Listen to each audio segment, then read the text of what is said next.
Olá, internauta que está ligado nas redes sociais de O Tempo. Eu sou Bárbara Ribeiro, da equipe do portal de O Tempo. Neste 25 de maio, Dia Nacional da Adoção, mais de 4.000 crianças e adolescentes estão à espera de um lar no Brasil.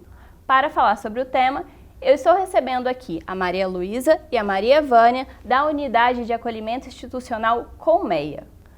Primeiramente, Maria Luísa, eu gostaria que vocês falassem um pouquinho sobre o trabalho realizado no Colmeia. Então, a Colmeia, Bárbara, já é uma instituição de 68 anos, em Belo Horizonte, e nós temos atualmente 2 unidades de acolhimento. Uma unidade recebe adolescentes grávidas ou já com seus filhos. São adolescentes que já aconteceu de 12 anos, mas também como crianças de 10 anos de idade grávidas, até os 17. Elas chegam para a gente por diversos motivos, como violência doméstica, abuso sexual ou até mesmo abandono.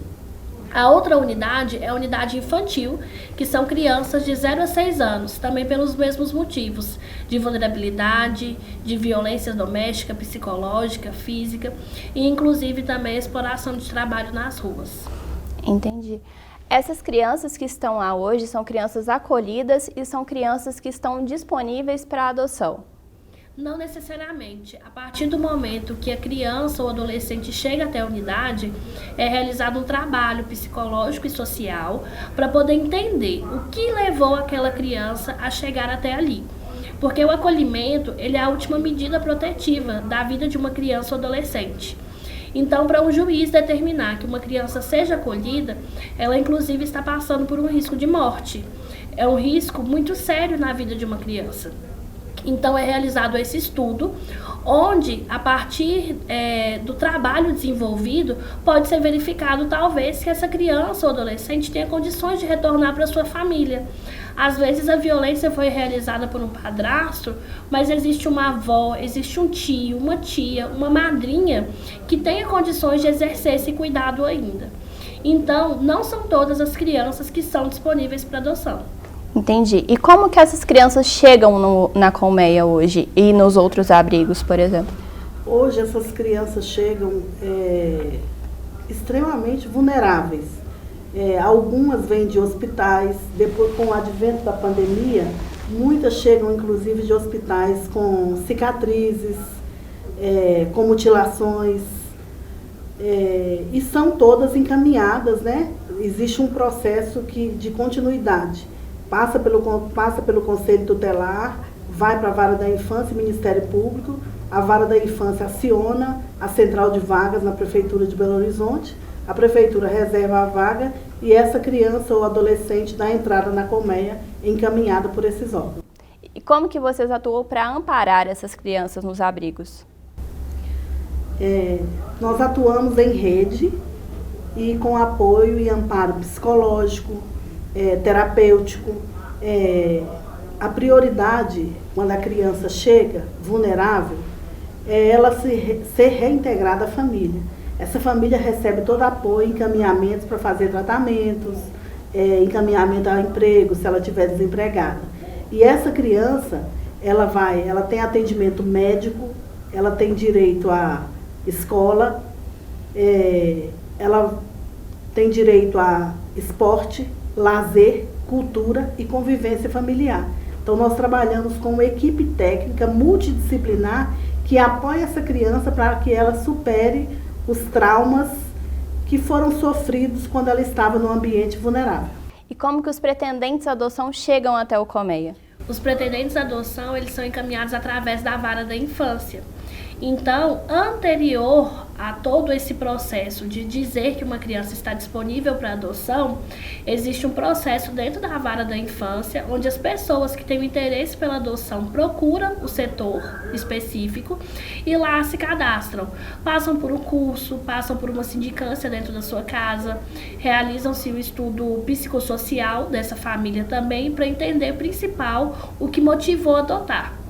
E quando o pretendente ele não quer irmãos, como que vocês trabalham isso dentro da unidade de acolhimento?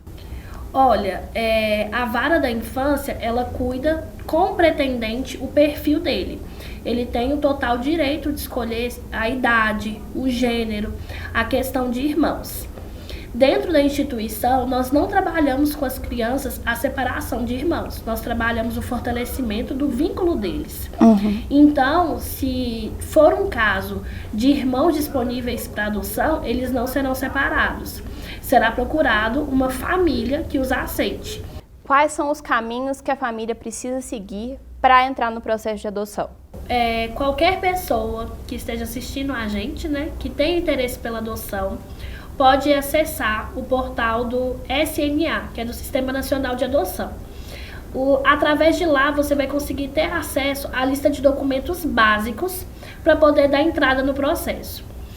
Tendo a posse desses documentos, que geralmente é comprovante de endereço, identidade, alguns atestados de sanidade física e mental, você junta esses documentos e leva até a comarca da sua cidade.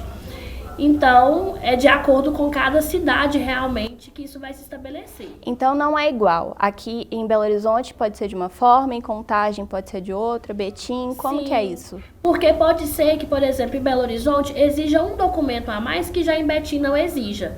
Existem os documentos estabelecidos básicos, mas dentro de cada comarca vai ter sua particularidade. E qual que é o perfil que é mais buscado pelos adotantes, pelos pretendentes, né, no caso, e o perfil de criança que existe? Esse é um capítulo à parte muito delicado, sabe, Bárbara? Nós somos um país colonizado por diversos continentes, né? Inclusive o africano. Então, as crianças que estão disponíveis nos abrigos, para adoção ou não, as crianças acolhidas, a maioria são pardas ou pretas, de cabelo encaracolado. E muitas vezes o perfil ainda buscado é o perfil de uma criança branca, com a saúde 100% em dia. E não temos esse perfil. São filhos, frutos muitas vezes de usuários de dependentes químicos, que precisam de pequenos tratamentos para poder crescer e ser um adulto saudável. Então, o perfil nem sempre coincide com o perfil do acolhimento institucional, não coincide com o perfil do adotante. E quais são esses pequenos tratamentos que você mencionou? Eu falo, como a Colmeia faz um trabalho diferenciado hoje. Nós estamos tentando prevenir para que a criança não chegue à pré-adolescência com distúrbios, com traumas, com sequelas. Então, são tratamentos, a maioria deles, terapêuticos ou neurológicos. E quando essa criança teve o processo de adoção e não deu certo, como que vocês lidam com isso? É um momento muito triste, porque é uma criança que se preparou muito para aquele momento, mas também uma família que, a princípio, deveria estar preparada. O processo dessa criança, infelizmente, ele é zerado. Então, ela é encaminhada para um novo acolhimento. Então, nós já recebemos casos, né, de crianças que foram devolvidas através da adoção e que já tinham passado por esse processo, mas em outro acolhimento. Quando chega pra gente, o processo é zerado. Isso significa que a gente tem que procurar de novo a família biológica. Então, é uma família que já não tinha condições anteriormente, que às vezes já tinha falado que não, mas que nós temos que realizar a tentativa. Então, vai acrescentando o número de traumas na vida daquela criança, que depois de talvez 1 ano ou 1 ano e meio, ela está disponível para adoção de novo. Então, ela enfrenta o ter uma família, perder, ter outra família, perder, ver aquela família anterior e logo depois ter uma outra. É algo que causa muita confusão, tristeza, trauma e a dificuldade até de aceitação. Eu queria que vocês falassem também sobre o processo de adoção tardia e adoção de alguma criança ou adolescente com deficiência. A gente falou das pequenas deficiências, né? Mas sobre essas deficiências que já são um pouco maiores. Nós já tivemos um caso de adoção de uma criança autista e foi algo extremamente emocionante. Foi um casal, um afetivo, de outro estado, que estava inscrito na lista nacional, né? Na busca ativa nacional, e elas vieram para Belo Horizonte para adotar essa criança, e elas aceitaram, abraçaram ele com todos os desafios que o autismo oferta, e hoje eles vivem extremamente felizes. Mas não foi fácil, elas já estavam na lista de adoção há mais de 5 anos, e não tinham essa essa preocupação da criança ser branca, parda, de ser saudável ou não. E o que é que precisa de melhorar no estado de Minas Gerais para poder seguir o exemplo desse de Pernambuco?